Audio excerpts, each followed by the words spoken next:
Selamat datang di channel Alfi99. Jangan lupa untuk subscribe, like, dan komen ya. Terima kasih.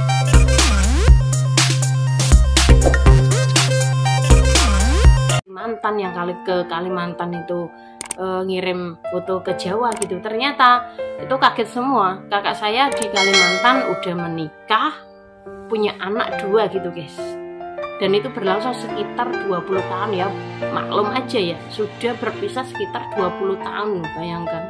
Dan udah punya anak 2 yang waktu dikirim itu sekitar tahun waktu saya sekitar tahun 2016.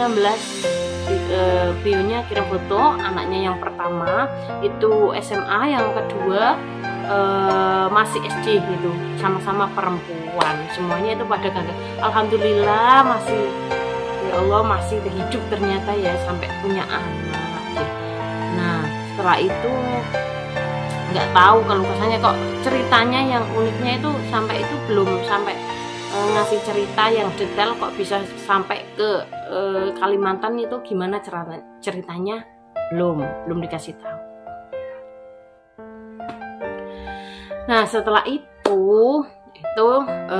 ada nih kerabat dari suami Kak Yuyun itu, orang Kalimantan yang suka kayak bantu-bantu Kak Yuyun itu ada pekerjaan yang memang harus menuntut bahwa orang tersebut harus ke Jawa gitu. Nah dengan itu Kak Yuyun punya kesempatan untuk menitipkan sesuatu untuk mengabarkan ke keluarga di Jawa. Alhamdulillah bionya itu mau, sebut aja itu sepupunya itu mau, akhirnya sampai ke sini Sarang gitu, rumah saya kan Sarang.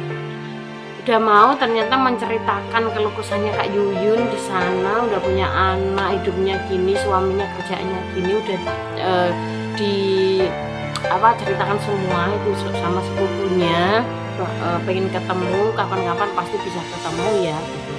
Ternyata dikasih cerita itu kayak, tapi gimana ya, waktu itu orangnya itu agak aneh, sepupunya Kak Yuyun itu gitu ya, meminta tolong tapi rasanya kayak sambil ngerampok secara halus sih kalau saya bilang gitu. Waktu itu namanya saya lupa. Setelah itu udah yang penting apa yang Kak Yuyun ingin ceritakan di situ udah mewakilin gitu, keluarga udah tahu. Alhamdulillah di Kalimantan baik-baik semua gitu.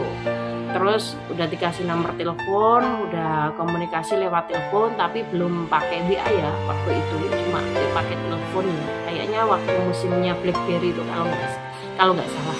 Nah setelah itu sekitar tahun 2019 ya, berarti saya sudah punya anak pertama ya guys. Saya punya anak yang pertama Zahra itu. Kakak saya itu ada keinginan untuk pulang ke Jawa. Nah ini adalah suatu momen yang sudah dinanti-nanti sama keluarga.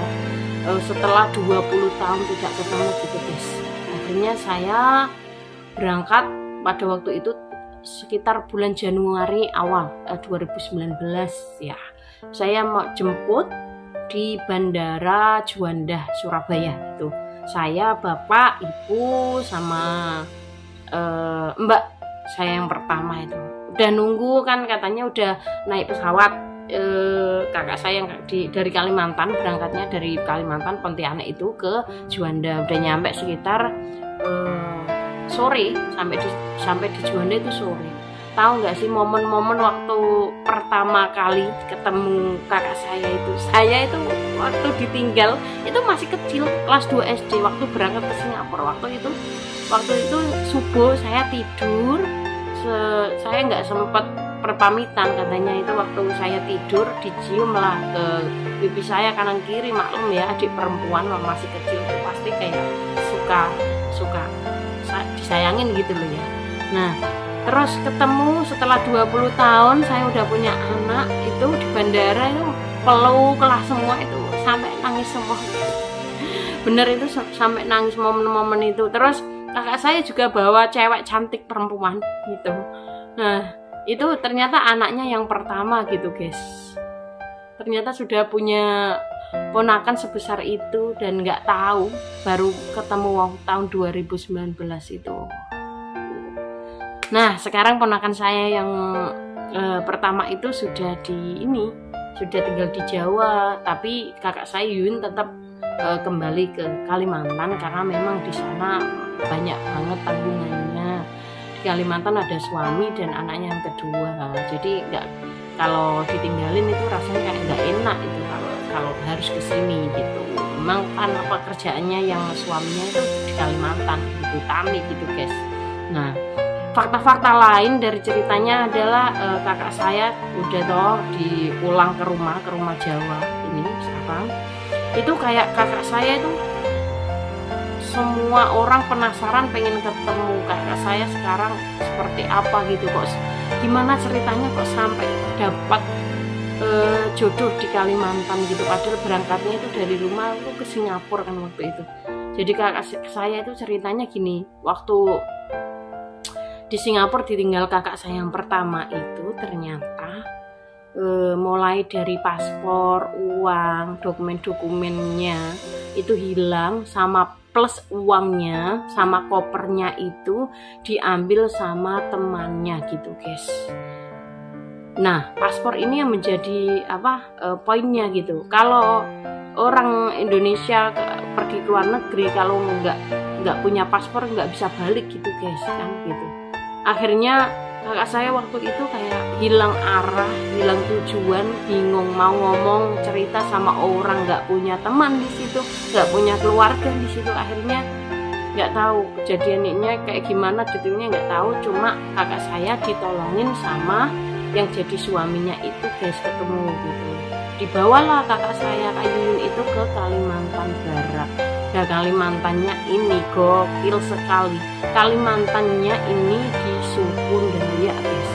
Jadi mulai dari agamanya, kemudian lingkungannya itu masih berbau alami semua. Mulai dari jalan, kemudian suku-suku itu masih ada di situ. Jadi nggak bisa kayak kalau kakak saya di situ sembarangan jadi orang, nanti ada imbasnya. Jadi kakak saya itu kayak cenderung waktu di Kalimantan itu agak takut karena dianya kan asli orang Jawa sampai di Kalimantan gitu, kayak ada rasa takut tersendiri gitu, merasa nggak berani ngapa-ngapain di situ kakak saya. Alhamdulillah Allah itu membukakan jalan tahun 2019, dikasih izin sama suami untuk pulang ke Jawa walaupun sebentar 1 bulan, jadi pindah ke Jawa. Udah habis itu menceritakan kelukesannya itu di sana itu penuh ke masih berbau kayak mistis-mistis gitu kalau di Kalimantan Barat. Kakak saya waktu nyampe di sini di Sarang itu masih kayak dipakai kayak gelang-gelang gitu, kayak gelangnya itu katanya nggak boleh dicopot, nggak tahu itu gelang apa, kan aneh loh. Padahal kalau dipegang itu kayak cuma terbuat dari benang kalau mau dipakai untuk jahit itu, tapi katanya nggak boleh dilepas gitu. Nggak tahu, mungkin itu kayak semacam pelindung biar nggak lari ke Jawa. Mungkin takutnya suaminya, mungkin ini kemungkinan saya saja, mungkin suaminya takut kalau nggak balik ke Kalimantan gitu guys gitu.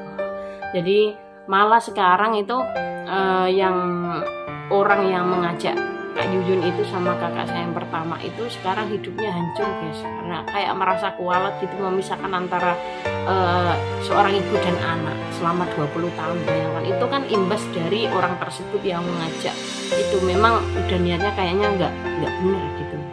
Nah setelah itu kayak ibu saya tuh kayak mengalami trauma gitu. Anak-anaknya itu kalau bisa jangan kemana-mana, nggak boleh kemana-mana yang jauh gitu, jadi kayak trauma gitu. Nah itu tadi kisah kakak aku Yuyun ya.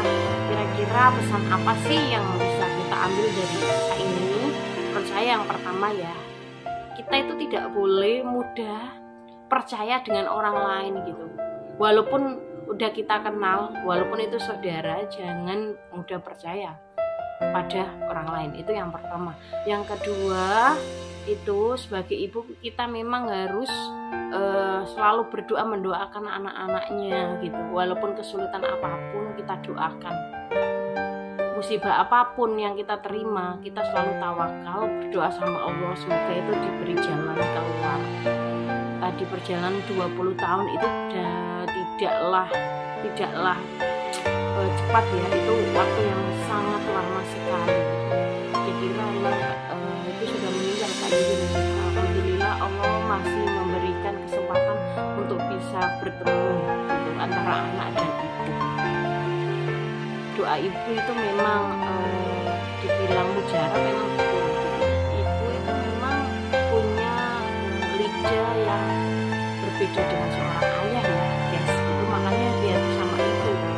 Oke, terima kasih buat teman-teman semua dengerin cerita aku. Jangan lupa untuk subscribe, like, dan komen di bawah video ini ya. Bye bye. Wassalamualaikum warahmatullahi wabarakatuh.